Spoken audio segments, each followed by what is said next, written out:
mong hậu tung ta na to hùng có lô lon chi nô lư đi nó do mù nó lư tiền na na na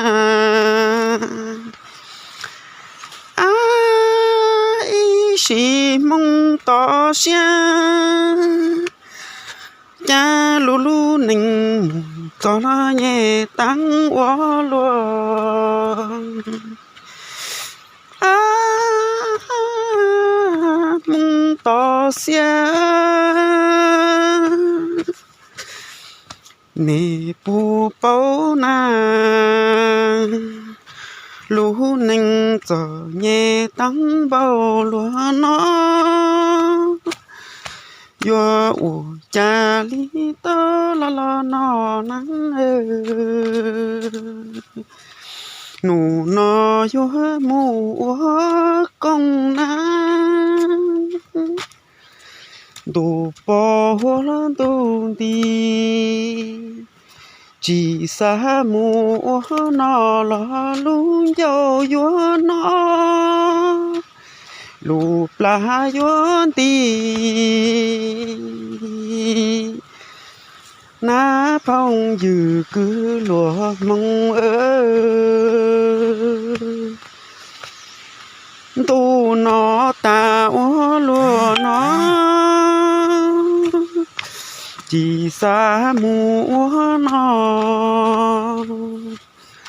lò lu châu vua nó lú pla yuan ti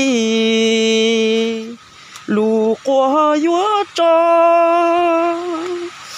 thiên lý tao cứ uống chạy uống mõ na phong dư cứ lúa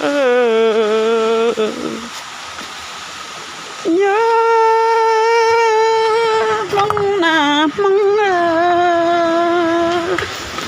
do cuốn đời khổ thế này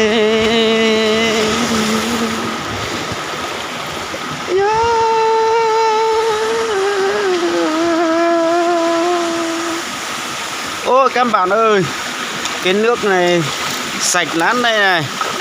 Hôm trước thì tôi về đến đây thì cũng uống trực tiếp cái nước này. Hôm nay đi qua uống rồi này uống một tí nữa xong đi về. Nước này sạch lắm. Nước này nước ngọt mà ngon lắm. Nước này mát đấy. Nước này mình uống như nước trong tủ luôn ấy. Cái nước ambe, nước ambe gì đấy nó còn chưa được ngon như cái nước này mà.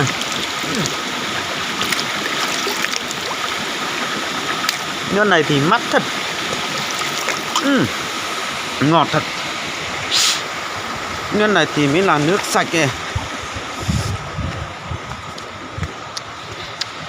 Đây ở trên này ít khi mới đun nước thôi. Đó.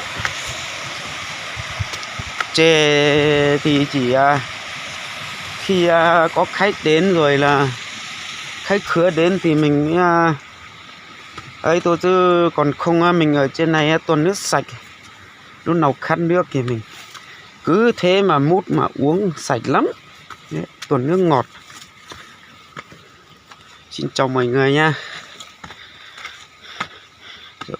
Mấy hôm nay anh em bạn mình vừa Tết xong, hôm nay đi làm đi cuốt tí nương thấy mệt lắm, về uống tí nước ngọt rồi